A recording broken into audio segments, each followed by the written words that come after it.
안녕하십니까, 반갑습니다. 증시각도기 곽상준입니다. 이 강의를 들으신 분들은 성공할 확률이 굉장히 높아지신 거예요.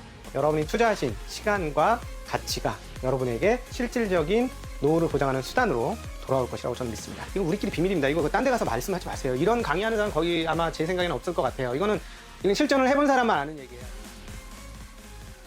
안녕하십니까, 권순장의 브릿지 권순장입니다.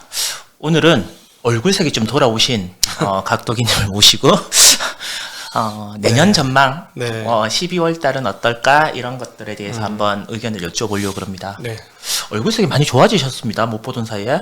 그때 제일 안 좋을 때 오셨으니까. 연중 최악의 날. 연중 최악의 날. 투자 전문 투자가라 그러면 뭐 그런 날들도 이렇게 얼굴에 의연하고 그렇죠. 그럴 것 포카 같죠. 페이스. 그럴 것 같죠.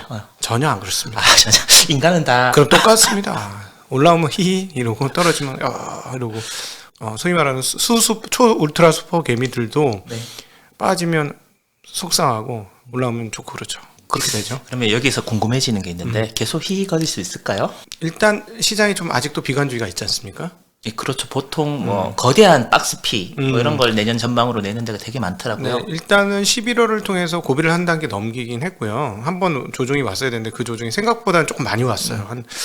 제가 좀 잘못 예상을 했지만 제 생각보다는 한 200포인트는 더 왔던 것 같고 실제로 내용이 그렇게 나쁘지 않다. 그리고 또 하나, 지금 애널리스트들 감익이 엄청나서 내년도 연간 순이익 목표치가 올해와 비슷한 180조대예요.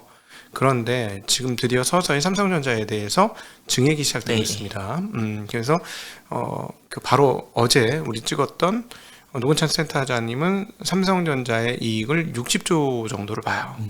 그러면은 한 회사가 60조고, 그러면 걔네가 60조 하면 하이닉스는 15조는 할 거고, 그럼 두 회사가 75조. 그럼 뭐 현대차 그룹, 그다음 뭐 포스코 뭐 등등 해서 쭉쭉쭉 하면 180조를 넘을 수 있다는 충분한 예상이 나오죠. 그러면 올해보다는 더 좋을 것이고, 그래서 뭐 그런 측면에서 좋을 것인데, 요즘에 이제 긴 측면에서 제가 이제 연합 인포메이스 나가면서 많은 전문가들을 교류를 하잖아요. 그래서 그분들의 좋은 점들을 취사 선택을 하고 그 중에서 좋은 견해들을 제 것으로 자꾸 만들어가는 과정들인데, 하나 가장 눈에 띄었던 대목 중에 하나는 퇴직연금의 존재예요.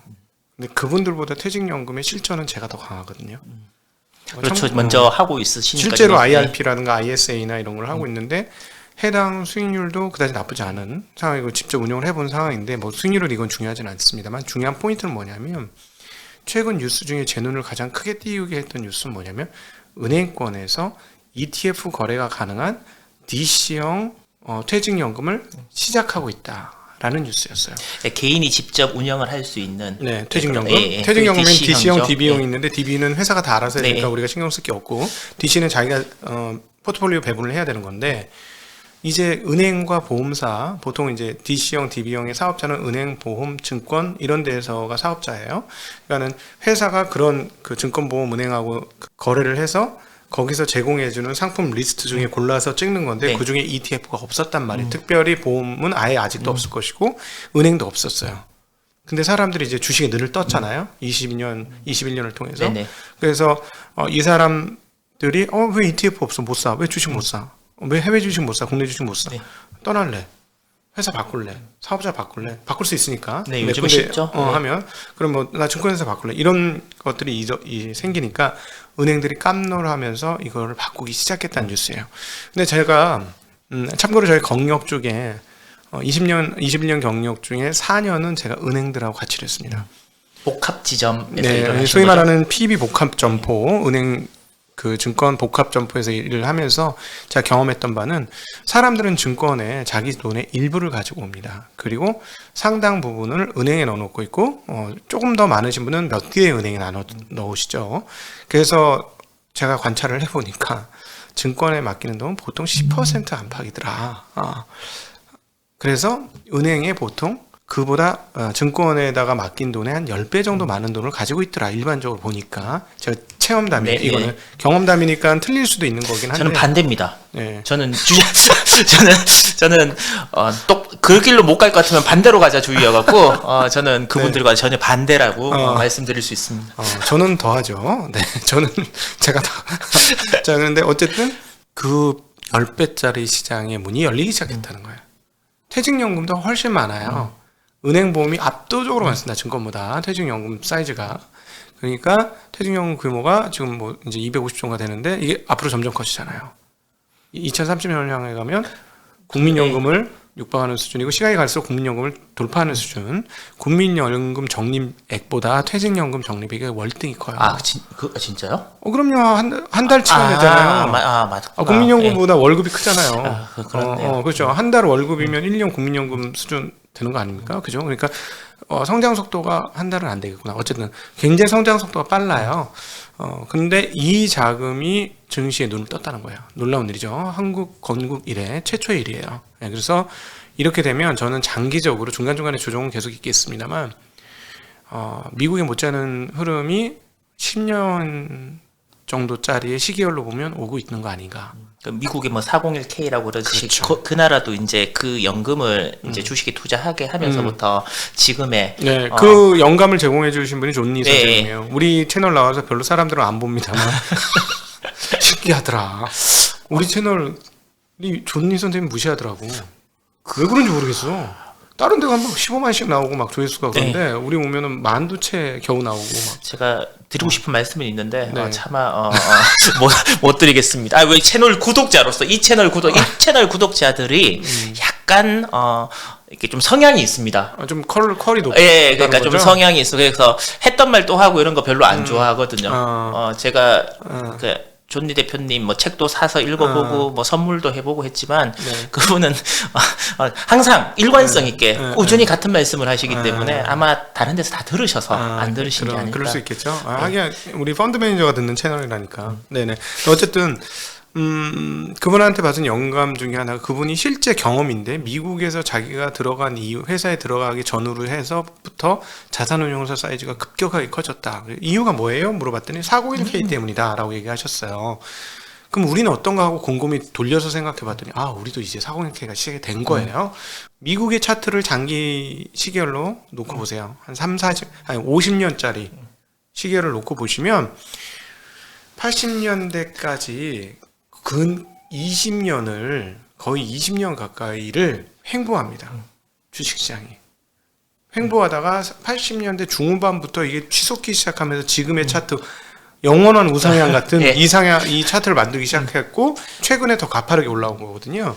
한국도 그와 비슷한 흐름들이 시작이 되었다. 물론 미국만큼 우리는 이제 그 시장 친화적이진 않아요.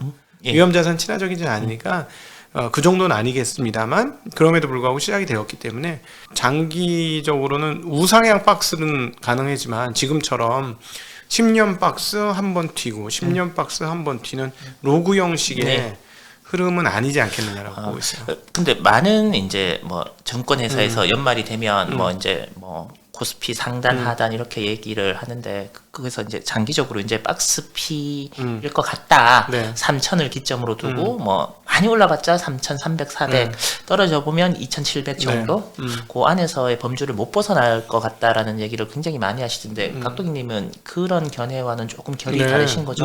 왜 그러냐면 그게 2022년에 우리가 원년을 보게 될 것 같은데요. 21년도 그랬습니다만 22년이 연속으로 2년 차로 다른 수익 궤적을 보여줬어요. 그러니까 우리나라 역사상 가장 이익이 급증했던 시기는 18년도였는데요. 삼성전자와 하이닉스가 정말 미친 듯한 실적을 보여줬어요. 얼마나 미친 듯 했냐. 그 다음에 10분의 1 토막이 납니다. 반도체 실적이. 놀라운 일이죠. 그러니까 그때 듣도 보도 못했던 서버 업체들이 등장한 거예요.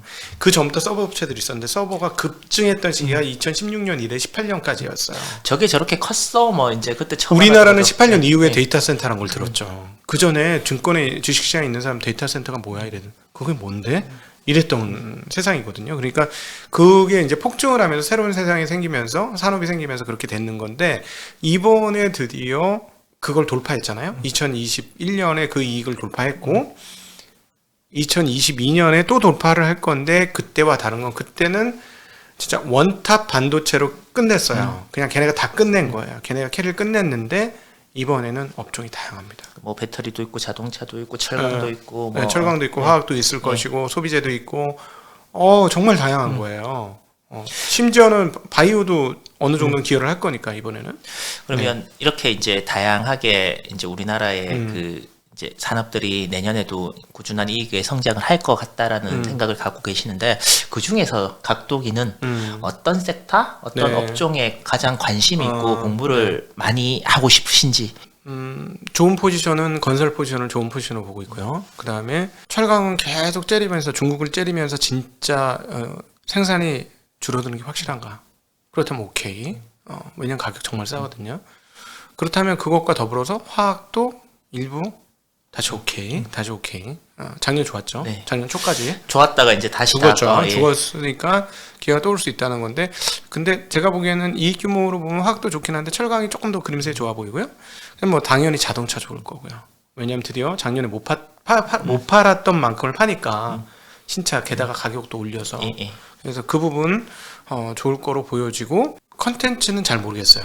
21년이 워낙 랠리가 좋았기 때문에 컨텐츠 잘 모르겠고 엔터는 아주 장기 시기열로 계속 좋은데 그것도 21년 너무 세게 달렸어요. 그래서 잘 모르겠어요.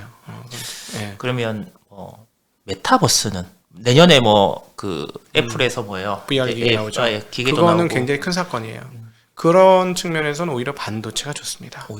오히려 반도체. 그러니까 우리가 생태계를 잘 보실 때 지금 2018년도 지금 뭐 빅테크들이 난리를 폈지만 설비 증설, 빅테크의 설비 증설에서 수혜를 받는 건 반도체잖아요. 그렇죠? 그게 그래서 2018년 좋은 거잖아요. 이때는 꼭 이제 그러면 우리나라 반도체 회사보다 엔비디아가 더 좋은 거 아니냐?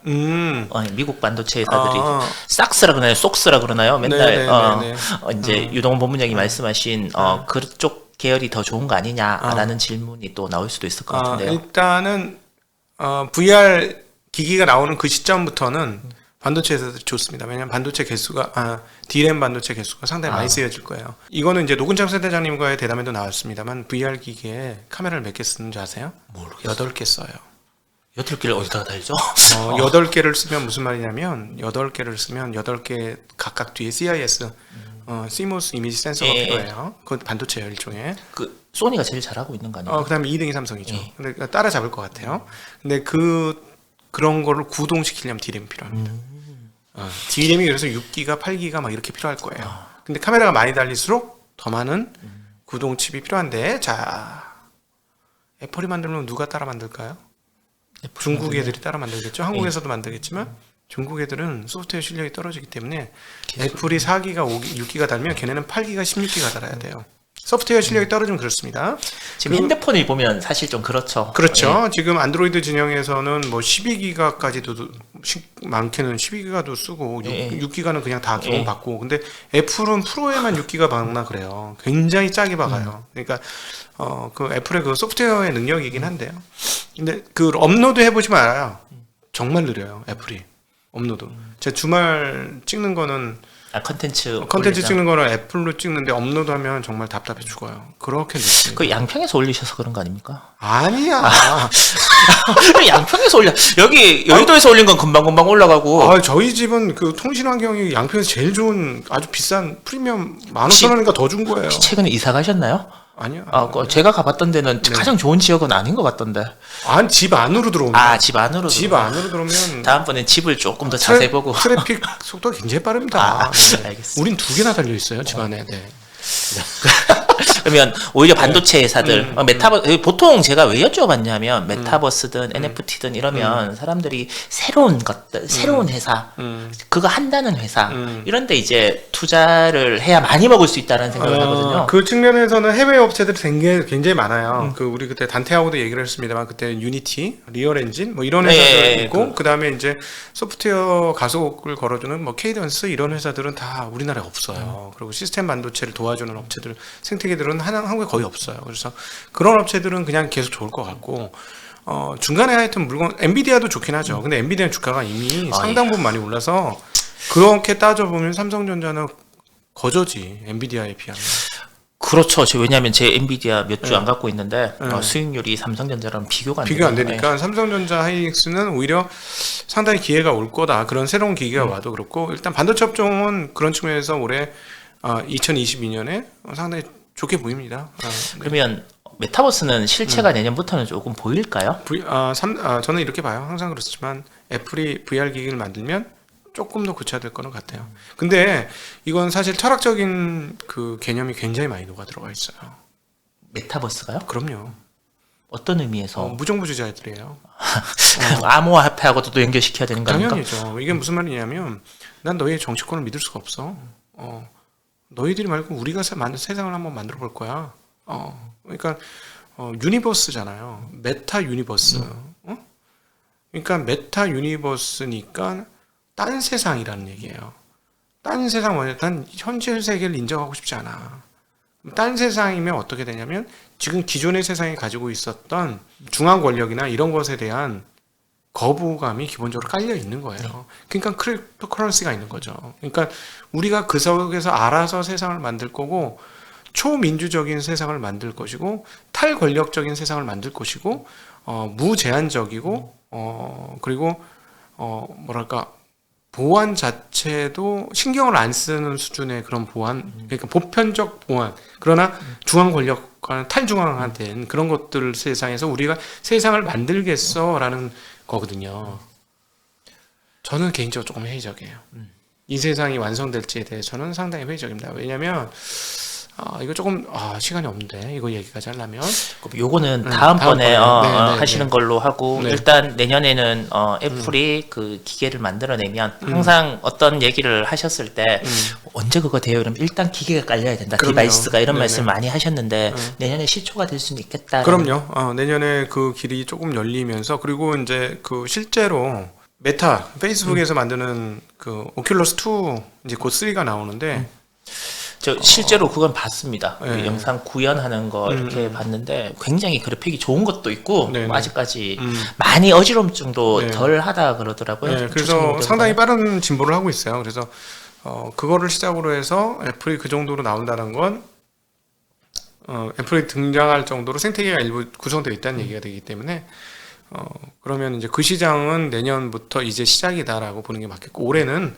기대감으로 좀 많이 더 움직인 것이다라고 보는 게 맞을 것 같아요. 그러면 2차 전지 같은 경우에는 뭐 걱정을 많이 하시는 분도 있고 기대가 굉장히 크신 분도 아직 공존하고 계시는데 소재주들은 굉장히 많이 올랐잖아요. 그렇죠? 내년에도 네. 그 이익을 다 땡겨온 것들을 계속 유지하면서 갈 수 있을 거라고 생각하세요? 아니면 이제 한 번쯤은 냉정한 평가가 들어가는 시점이라고 생각하십니까? 조심해야죠. 조심해야 될 것 같습니다. 왜냐하면 이미 가격이 너무 많이 올랐고 그다음에 엔솔 상장하고 나면 그 업종은 물타기가 또 많이 되는 것이고 지금까지 2021년에 경악스러울 정도의 성장성을 보여주었고 그래서 3년만 땡기면 돼, 5년만 땡기면 돼, 7년만 땡기면 돼, 10년을 땡겼어요. 지금 거의 2030년을 향해 땡기고 있어요. 그래서 너무 많이 땡겨서 이 부분은 상방보다는 하방이 굉장히 많이 열려있는 업종이 됐기 때문에 우리 입장에서는 하방이 상방보다 완벽하게 적지 않으면 사실 투자 굉장히 꺼려지는데 이거는 뭐 반반 이상인 것 같은데요. 하방의 폭이 그러니까 위로보다 하방이 조금 더 열려 있지 않을까 아니면 반반 정도? 그러면 어렵죠. 그러면 각동이님은 거의 그쪽으로는 안 가시죠? 그럼요. 쳐다도 안 보고 있습니다 지금. 안 먹고 말지 안 먹고. 내가 못 사갖고 그래서 아니 비보유 편향 아닙니다. 아 진짜요? 비보유 편향 아니고 이거는 그 이타적인 걱정스러움이에요. 네. 알겠습니다. 그러면 약간 있을 수는 있겠지. 비보유 편향이. 안에 있는 거 아니야? 알겠습니다. 네. 그러면 이제 미국은 금리를 확실히 이제 내년부터 올려가고 확실한 쪽으로 가고 있는데 내년에 가면 조금 달라질 수는 있는데 아마 올해는 확실하다고 사람들이 생각할 거예요. 그냥 쉽게 한번 여쭤볼게요. 미국은 금리를 올리고 중국은 그러니까 돈을 풀고 미국은 이제 돈을 회수하고 한국도 이제 금리를 올리는 이 상황에서의 한국 주식은 어떤 영향을 더 크게 많이 받을까요? 네. 이 미국의 긴축은 아니죠. 긴축이 아니고 이제 양적 완화 축소인데 이 부분과 인플레이션을 비교해서 봤을 때 돈을 줄임에도 불구하고 인플레이션이 강하다는 건 무엇을 의미하느냐라고 생각하면 인플레이션은 보통은 임금 인상까지 따라준다면 경기가 뜨거움을 얘기하죠. 그러면 경기가 뜨거우면 뜨거울수록 금리 인상 무시하면서 쭉쭉 달릴 거거든요. 그래서 최근에 나오는 지표들을 보면 임금이 확실히 올라간다는 게 있고 그 다음에 임금만 인상되는 게 아니고 고용도 회복이 되어지고 있어요. 신규 실업상 청구 수도 69년 이래로 최저가 나오고 있고 이런 것들을 종합해 보면 지금 많이 걱정하는 것만큼 소위 말하는 올해 중반에 엄청나게 얘기 많이 나왔던 스태그플레이션 그 얘기 요즘 쏙 들어가잖아요. 그거 아니라는 거예요. 스태그플레이션을 누르는 인플레이션이 오고 있다는 거고 그런 인플레이션은 일종의 경기 과열이라는 표현할 수 있죠. 그런 상황에서 중국이 미국의 일종의 그 긴축적 행동 그렇게 표현하면 조금 받아들이기 쉬울 것 같아요. 그래서 그거에 따라서 양적 완화를 시작한 거예요. 그러면 뭐 이 부분은 뭐 명확하게 한국 시장에 안 좋을 수가 없다고 봅니다. 개인적으로. 우리나라 금리를 한두 번 더 올리는 거는 더 올립니다. 큰 영향은 없을까요? 네, 오히려 우리나라가 11월 달까지 그렇게 빠진 것 중에 하나가 금리를 2번 올렸잖아요. 그 부분이 약간 영향을 녹인 것 같고요. 1월 달에 한 번 더 올리고 나면 상당한 기간 안 올릴 거라서 못 올릴 것 같아요. 네. 그게 이제 쉽게 얘기하면 단기적으로 마지막 금리 인상이라고 생각하기 때문에 악재로서의 효력이라 그럴까요? 그런 것들이 상실되면서 그 부분은 뭐 제가 보기에는 시장 영향력 크지 않을 것 같고 그러면 중국의 완화는 거의 언제나 과거의 역사를 보건대 한국 증시에 굉장히 유리하게 작용을 했기 때문에 2022년은 2021년도 말에 사람들이 비관 속에 빠졌을 때 새롭게 새로운 기운이 돋아나는 것처럼 딱 12월 달에 그 모습을 보여주고 있다. 근데 이제 내년쯤부터 회복되겠지 했는데 한 달 빠르게 한 달 빠르게 시작했다. 워낙 많이 빠져서 그런 것 같아요. 모든 게 생각한 것보다 좀 많이 빠지고 또 생각했던 것보다 좀 빨리 오고 이런 부분들은 확실히 있는 것 같은데 아까 전에 그 섹터나 이런 거 말씀을 하실 때 항상 원래는 이제 보험 그다음에 금융업 은행업 이런 쪽을 증권업 말씀을 해주셨잖아요. 그렇죠. IRP 계좌도 그렇고 아까 말씀하실 때 그런 업종을 이제 말씀을 안 해주셨는데 내년에는 원래보다는 좀 별로일까요? 아니면 내년에도 뭐 예를 들면 뭐 은행 업종을 가지고 계시는 분들은 좋은 질문입니다. 업종을 교체하는 게 나을까요? 굉장히 좋은 질문인데 제가 작년에 의외로 남들 안 했을 때 금융업종하고 되게 보수적인 업종들을 쫙 말씀드렸잖아요. 네. 피해간 거죠. 도망간 거예요. 네. 근데 2022년 훨씬 공격적인 상황인 것 같아요. 네. 그렇기 때문에 공격적인 종목들이 지금 편입이 되는 거죠. 네. 그러면 그 2021년보다 2022년을 훨씬 더 이렇게 주식 투자하기에는 좋은 해로 생각을 하신? 네, 더 좋죠. 은근하게 쭉 해서 21년에는 20년 연말부터 이루어진 과열이 시장 전체를 말아먹었어요. 사실은 따지고 보면 1월 달에 그렇게 삼성전자가 뭐 98,000원 9만 그러니까 최고 위에 찍고 쭉 내려왔을 때 아니 몇 달 만에 50%가 올랐으니까 애플이 50% 올라보세요. 얼마나 황당한 일입니까, 그렇죠? 그러니까 그런 황당한 일이 벌어졌기 때문에 시장 전체가 이게 힘을 못 쓴 장으로 이제 넘어갔던 거라고 볼 수도 있고요. 그리고 갑자기 이제 세력들이 개인 자금이 정말 본 적이 없는 개인 자금 들어왔고요. 근데 이제는 은근하게 기업 실적에 의해서 이 정도 실적이면 이 정도 받아야 되지 않아 하는 인식들이 분명히 있을 것 같아요. 물론 보유 편향의 긍정론은 분명히 있습니다. 그럼에도 불구하고 연초에는 이거 뭘 사지 이랬었는데 지금은 널렸어. 사고 싶은 게? 싼 게. 퍼 3, 4, 5 굉장히 많아요. 에빗으로 따지면 더 훨씬 많고 그런 상황이라서 그 중에서 고르고 있다니까요. 이렇게 싸지만 시장의 선택을 안 받을 수도 있어. 이러고 있어 지금. 야 이거 싼데 시장의 선택을 안 받을 수 있으니까 시장이 요 놈이 선택을 받을 건 그 중에서 고르고 있어요. 퍼 5 미만에서 그런 상황이에요 지금. 뭐 최근에 이제 사경 회계사가 나와서 과학자, 정치인 이렇게 과학자는 정확한 이제 데이터를 기반으로 하고 뭐 내년 목표 주가는 뭐 예를 들면 얼마에서 얼마 상단하다는 약간 정치적 표현이 아니냐, 인기를 얻기 위한 거나 그래서 좋은 질문이 아닌 것 같다라고 얘기를 하시는데 그래도 연말이면 사람들이 항상 궁금해하잖아요. 각도기가 생각하는 상단, 하단. 밑절 본전. 언젠가 5천원 가겠죠. 언젠가는 5천원. 그게 내년은 아닐 거 아니에요. 그렇죠. 내년은 아니겠죠. 그러면 그러니까 내년은 얼마냐고 여쭤보는 거잖아. 내년요? 사실 뭐 거의 생각을 안 해봐서 생각을 안 해봤는데 증권사 리포트 지금 나온 것 중에는 제가 3,400이 가장 높았던 것 같아요. 아니, 쫄아서 그래. 더 갈 수 그거보다 있어요. 네, 더 갈 수 있고요. 밑으로도 한 2,500까지는 열릴 수 있어요. 네, 언제든지. 이거 요즘 변동성이 너무 커져서 2,500까지는 열릴 수 있는데 2,500 밑으로 빠지기는 되게 어려울 것 같아요. 왜냐하면 장부 가치나 이런 것들 따져보면 뭐 1년에 순이익이 180조씩 증가하고 있으니까 쉽게 얘기하면은 새로 지금 현재 상장 주식 거래소 상장 주식 중에서 따져보면 자산 가치가 1년에 7, 8%씩 느는 거 아니에요. 자산이 매년 7, 8%씩 느는데 그런 데서 하면 되게 좋긴 좋겠다. 그런 대사를 실제로 운영하면 되게 좋긴 좋겠어요. 회사를 계속 아니, 우리나라 전체가 그렇잖아요 지금. 그러니까 주식이 안 올라서 문제죠. 그렇죠. 그러니까 이거는 PBR 밴드는 계속 올라오고 있는 거예요. 그리고 이제 그 지배구조에 대한 기업들의 생각이 어떻게 될 거냐 하면 이제 40년대생들이 퇴임하기 시작할 겁니다. 은퇴. 50년대, 40년대, 50년대생들이 은퇴하기 시작할 이제 거예요. 뭐 80년대생들이 상무 임원을 달기 시작하니까요. 그럼 뭐냐면 새로운 자본 시대의 경험을 한 사람들이 있기 때문에 점차 주주 친화적으로 바뀔 거예요. 그 부분도 장기적인 시기로 한국에는 굉장히 유리한 흐름이에요. 그러니까 70년대생들이 이제 50대로 진입을 하기 시작했잖아요. 아마 여기서 헤게모니를 잡기 시작하면 훨씬 더 주주 친화적인 흐름들이 나올 겁니다. 네. 그러면 이제 뭐 크게 우리나라 사람들이 투자를 많이 하는 데가 중국, 그다음에 미국, 한국 뭐 이렇게 이제 세 군데. 물론 이제 상대적으로 중국이 가장 적지만 내년에 그냥 이렇게 그냥 나라로만 봤을 때는 투자 환경이 가장 좋은 곳은 중국이에요. 중국. 내년 중국이 제일 좋을 것 같아요. 그다음엔 한국이 상반기는 좋을 것 같아요. 하반기 모르겠고.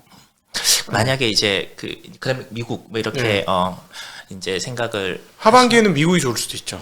상반기는 한국이 좋을 것 같아요. 왜냐하면 금리 인상권 때문에 미국이 조금 헤맬 것 같아요. 상반기는. 네.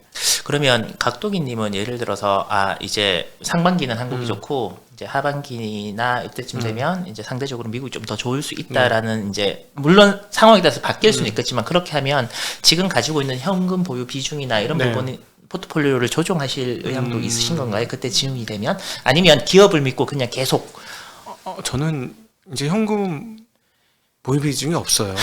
거의. 언제 있으셨던 적이 항상 말씀드리지만 잘 없잖아요. 이럴 때는 현금 보유 비중 가지면 안 되죠. 3천 미만에서는 저는 현금 보유 비중 아닌 것 같아요. 죽을 때 죽더라도. 이거는 그리고 기업들을 뭐 비싼 주식을 산 거 아니잖아요. 하늘 끝까지 올라간 주식을 산 게 아니니까 바닥이라고 샀는데 더 깊이 파였으니까 이거는 뭐 더 사는 게 맞다고 생각하고요. 되게 간단하게 말씀드리면 워낙 싼 주식도 공공행진하던 거 위에서 놀던 거를 사는 거는 위험하지만 밑에서 놀던 거를 샀는데 더 빠지는 거는 당연히 자기가 확신이 있으면 대응을 하는 건데 제가 일반인들을 보니까 떨어지면 팔고 싶어 하고 네, 맞습니다. 올라가면 사고 싶어요. 마이너스 한 20% 났는데 그게 플러스 2% 나잖아요. 기분 굉장히 좋게 팝니다. 근데 그래서 안 되는 거죠. 그러니까 주식에서 성공하려면 먹을 때는 길게 뽑아서 먹어야 되고요. 손실은 짧게 끊든가 하는 거예요. 근데 대부분 어떻게 되냐면 먹을 때 짧게 먹어요. 그러면 8승 2패를 해도 별로 안 좋아요. 근데 먹을 때 길게 먹으면 2승 8패를 해도 계좌 플러스가 나요. 그럴 때는 어떻게 비밀번호를 일부러 한 3번 연속 틀려버릴까요? 그러면 지점 방문해야 되니까 5번 틀려야 돼요. 5번 틀려야 돼요? 5번 틀려야 됩니다. 네. 근데 하여튼 그래서 그 개인들이 이제 떨어질 때 너무 무서워하는데 그래서 이제 기업에 대한 분석이 중요한 거예요. 내가 기업이 이게 진짜 괜찮으면 떨어질 때 더 사야지 당연히. 손 안 나갈 때까지 내 마음이 안 돼서 손이 안 나갈 수는 있어요. 나도 심리적으로 약하니까 전문 투자자들조차도 손이 안 나갈 때가 있어요. 그럼에도 그 전까지는 계속 버튼을 눌러야 되는 거예요. 매수 버튼을 눌러야 되는 거고 이제 저는 이제 내년에는 이제 현금 보유 비중을 다시 늘려야죠. 이제 올라오면 계속 다시 늘려서 다음에 이런 1년에 한두 번은 꼭 빠지니까 그때를 또 대비해야 되지 않을까 싶습니다. 알겠습니다. 연말인데 혹시 뭐 계획이나 뭐 이런 거 있으십니까? 네, 좋은 일 한번 하셔야죠. 우리 이제 저기도 했잖아요. 우리 도와주는 것도 했잖아요. 네, 그 쌀 돕는 거 미혼모 단체 2군데 도와줬고요. 작년에 저희들이 후원했던 이제 그 마음자리라는 곳과 그 다음에 그 둘이 홈에 이제 각도기님과 같이 가서 이제 쌀을 100kg씩 네, 저희가 기부를 했는데 그리고 또 몽골 숲도 이제 크게 한번 해보려고 하고요. 그 명의는 혹시 이렇게 명의는 저희 명의로 바꿔주거나 이렇게 땅 사자 몽골에 땅 사러 가는 거 아니에요 우리? 아 그거 아닙니다. 아 진짜? 그거 아닙니다. 제가 네. 제가 여러분들 몽골에 전 땅 사러 가는 건 줄 알고 땅 네. 사러 가는 게 아니라 그러면 제가 어떤 식으로 진행이 되고 어느 곳에다가 후원을 할 수 있고 이런 부분들을 네. 한번 알아보도록 하겠습니다. 그 부분. 네, 네. 그래서 재밌을 것 같고요. 한 2년 뒤 정도 되면 몽골에 한번 가려고요. 진짜로. 아 그때는 제 이번에는. 마스크 벗고 갔으면 좋겠습니다. 마스크 벗어야 갈 수 있겠죠. 아, 네, 네. 그렇게 해서 그것도 하고 그 다음에 이제 연말에 좀 놀라고요. 네. 드디어 이제 휴가다운 휴가를. 네, 한번 연말에는 좀 놀아야 안 될 것 그래도 같습니다. 매니저님한테 전화 오셨더라고요. 네. 같이 어디 좀 가고 싶다고. 아, 그래요? 예. 네. 그래서 네. 꼭 휴가를 가시기를 네. 제가 기원 드리도록 하겠습니다. 네. 따뜻한 나라로 가야지. 아, 진짜? 딴 나라 못 가는데? 따뜻한- 나 데리고 가면 따뜻한데? 따뜻한 남쪽 나라 있잖아요. 아, 따뜻한 남쪽 남쪽 나라. 나라. 네. 저도 따라가도록 하겠습니다. 얼마나 따뜻한지. 예. 연말 연시 뭐 이제 여러 가지 뭐 행사도 있고 뭐 바쁘시겠지만 추울 때는 또 사랑의 손길을 필요로 한 곳이 있으니까 한 번쯤은 그런 곳에도 마음을 내주실 수 있는 그런 여유를 가지시면 어떨까 싶고요. 오늘도 내년에 대해서 길진 않지만 네. 임팩트 있게 그리고 이런 쪽으로 한번 생각을 해보렴이라는 여러 가지 소스를 주신 것 같아서 정말 감사드립니다. 아, 네. 예. 연말 연시 잘 보내십시오. 네, 감사합니다. 고맙습니다. 고맙습니다. 안녕.